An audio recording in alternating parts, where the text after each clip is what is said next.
Hey kiddos, hopefully you're having an awesome summer. I miss you, and hopefully you remember what happened in Dragon Rider. Because here comes the next chapter. So, chapter 31, Return of the Dragon Rider.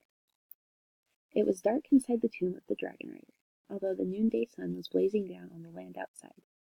Only a few dusty sunbeams made their way through the crumbling walls and fell on the strange carved patterns adorning the walls of the tomb. There was enough space under the stone dome for even Firedrake to turn around easily. A strange, heavy fragrance rose from some faded flowers lying on the floor around the stone sarcophagus. "Look," said Zubaydah Galib, taking Ben over to it. The dry petals crackled under their feet. "Do you see this writing?" The dracologist put her hand over the stone slab covering the sarcophagus. Ben nodded. "It took me a long time to decipher it," Zubaydah went on. "Many of the characters had been eroded by the salty wind blowing in from the sea, and no one down in the village knew what they said. None of them remembered the old stories clearly. Only with the help of two very old women, whose grandmothers had told them the tales of the Dragon Rider, did I manage to decipher the forgotten words. And this morning, when I saw you and Sorrel riding into the village on Firedrake's back, it was as if they had come to life." "Why? What do they say?" asked Ben. His heart had been thudding when Dr. Gleb led him to the burial chamber. He didn't like cemeteries. They frightened him. And now here he was inside a tomb. But the fragrance rising from the dry petals was reassuring. "It says here," replied Zubaydah, passing her ringed fingers over the weather-worn characters, "that the Dragon Rider will return in the shape of a boy, with skin as pale as the full moon, coming to save his friends the dragon from a terrible enemy." Incredulous, Ben examined the sarcophagus. "Is that really what it says? But—" Baffled, he looked at the professor. "Did some soothsayer say so at the time, Zubaydah?" asked Barnabas Greenbloom. Zubaydah Galib nodded. "Yes, a woman who was present at the Dragon Rider's deathbed. Some even say now that those were his own words." "He said he'd return? But he was a human being, right?" asked Sorrel. She laughed. "Oh, come on. You humans don't return from the world beyond. You lose yourselves there. Either you lose yourselves or you forget the world you came from." "How do you know if that's true of all human beings?" asked Zubaydah Galib. "I know you can enter the other world whenever you like, Sorrel. All fabulous creatures can, except for those who die a violent death.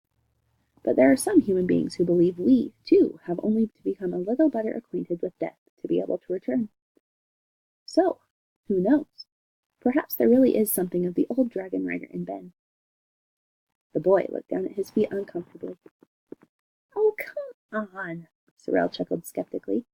"We found him in a pile of old packing cases, a stack of crates and cardboard cartons on the other side of the world, and he didn't know a thing about dragons and brownies. Not a single thing." "That's true," said Firedrake. He bent his neck over Ben's shoulder. "But he has become a Dragon Rider now, Sorrel. A true Dragon Rider. There aren't many of those in the world. There never were many, even when dragons could still roam freely and didn't have to hide. In my view," he said, raising his head and looking around, "whether or not there's something of the old Dragon Rider in him, here he is, and perhaps he really can help us defeat Nettlebrand. One thing fits, anyways." Firedrake nudged Ben and gently blew the hair back from his face. "He's as pale as the moon. In fact, rather paler at the moment, I'd say." Feeling rather embarrassed, Ben grinned at the dragon. "Huh." Sorrel picked up one of the fragrant petals and held it under her nose. "I'm a Dragon Rider too, you know. I've been a Dragon Rider ever since I can remember. But no one's making a big fuss about me." "You're not exactly as pale as the moon, are you?" said Twigleg, scrutinizing her furry face. "More the color of storm clouds, if you ask me." Sorrel stuck out her tongue at him. "No one did ask you," she snapped. Professor Greenbloom cleared his throat and leaned against the old sarcophagus, evidently thinking hard. "My dear Zubaydah," he said, I assume you showed us this old inscription because you think Firedrake should not turn back, despite his sinister pursuer, right?" The dracologist nodded. "Right. Firedrake has come so far, and so many people have helped him along the way. I just can't believe all that was for nothing. And I think it's time for the dragon to fight back and banish Nettlebrand forever instead of hiding away from him. Could there be a better opportunity? She looked around at them. We have a dragon with nothing more to lose, a brownie girl who can make enchanted ravens fall from the sky, a human boy who's a true dragon rider, and is even mentioned in an old prophecy, a homunculus who knows almost all his master's secrets. Her bangles jingled as she raised her arms, and a great many people who longed to see dragons flying in the sky again. Oh yes, I think Firedrake should continue his quest, but first I must tell him how to fly at the dark time of the moon. It was very quiet in the tomb of the dragon rider. They were all gazing intently at the dragon. Thoughtfully, Firedrake looked down at the ground. At last he raised his head, looking steadily at them, and nodded. I'll fly on, he said. Perhaps what the writing on the stone says is true.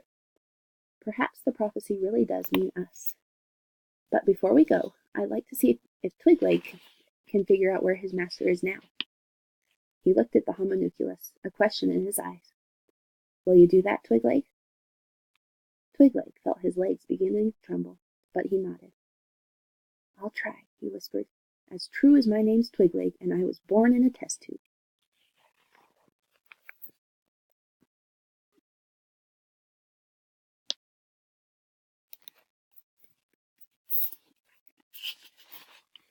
I will get the next part recorded as soon as I can, and we'll send it to you. Keep reading and have fun over your summer.